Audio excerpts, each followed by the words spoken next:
Subscribe now and press the bell icon. Never miss an update. नमस्कार मैत्रिणींनो, मी प्रांजलीज beauty चॅनलमध्ये तुमचं स्वागत करते।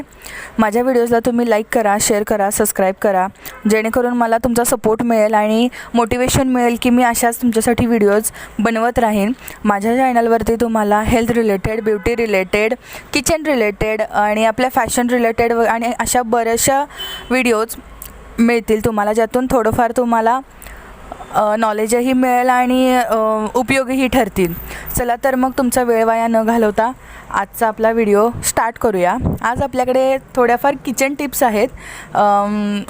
माझ्या एका मैत्रिणीने मला विचारलं होतं की तू किचन टिप्ससुद्धा सांग की जेणेकरून आम्हालाही त्याचा थोडाफार उपयोग होईल।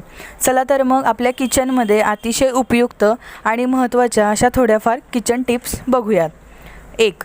आपण जेव्हा मेथीची पीठ पेरून भाजी करतो त्यावेळी त्यामध्ये शेवग्याचा कोवळा पाला चिरून वापरावा, म्हणजे भाजीला खमंग चव येते। 2. शेवग्याचा कोवळा पाला स्वच्छ धुवून वाळवून त्याची पावडर करून ठेवावी, त्यामुळे ज्यावेळी आपण कोणतेही पराठे करणार असू त्यावेळी पिठामध्ये मिक्स करावा, ह्याने चव अतिशय सुंदर आणि छान येते। 3. आपण जेव्हा लाल माठाची भाजी करतो त्यावेळी पानासकट बीट घाला व ती पाने बारीक चिरून लाल माठात मिक्स करावी, भाजीला अतिशय सुंदर आणि छान टेस्ट येते। 4. कडुलिंबाची पाने स्वच्छ धुवून वाळवून त्याची पावडर करून ठेवावी, ज्यांना शुगरचा त्रास आहे त्यांनी रोज चिमूटभर जरी खाल्ली तरी शुगरचा त्रास थोडाफार कमी होतो। 5.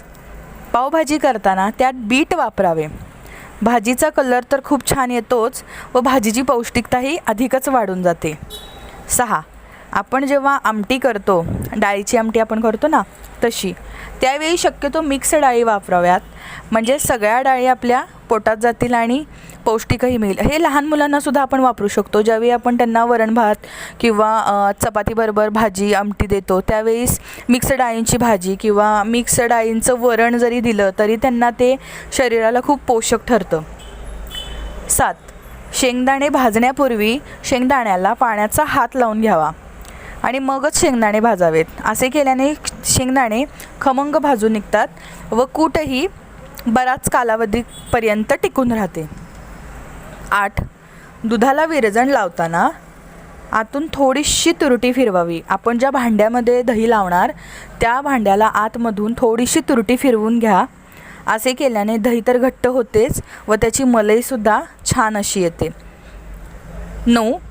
छोले करताना आपण छोले रात्री भिजवायचे, ते छोले रात्री भिजवताना त्यामध्ये मुठभर हरभरा डाळ धुवून थोडीशी भिजवावी, असे केल्याने छोले छान रसदार आणि दाट होतात। 10. कढीपत्ता लहान मुलांना अजिबात आवडत नाही, जेव्हाही ते आमटीमध्ये भाजीमध्ये येतो त्यावेळेला लहान मुलं ती सर्रास बाहेर काढून ठेवतात।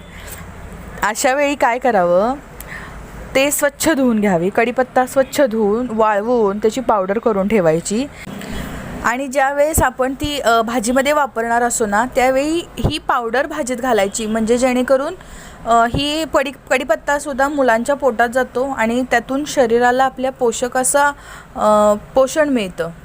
चला तर मग ह्या अशा होत्या थोड्याफार आपल्या घरगुती किचन टिप्स। तुम्हाला जर हा माझा व्हिडिओ आवडला असेल तर मला लाईक करा, शेअर करा, सबस्क्राईब करा। जर तुम्हाला काही प्रश्न विचारायचे असेल तर तुम्ही मला कमेंट बॉक्समध्ये नक्की विचारू शकता, मी त्याचा आन्सरसुद्धा देईन, किंवा तुम्ही मला पर्सनली येऊन जरी विचारणार असला तरीसुद्धा मी तुम्हाला सांगेन। पुढच्या व्हिडिओमध्ये भेटूया। तुम्हाला जर हा व्हिडिओ आवडला तर मला नक्की कमेंट करून सांगा। तोपर्यंत स्टे ट्यून, स्टे लाईफ।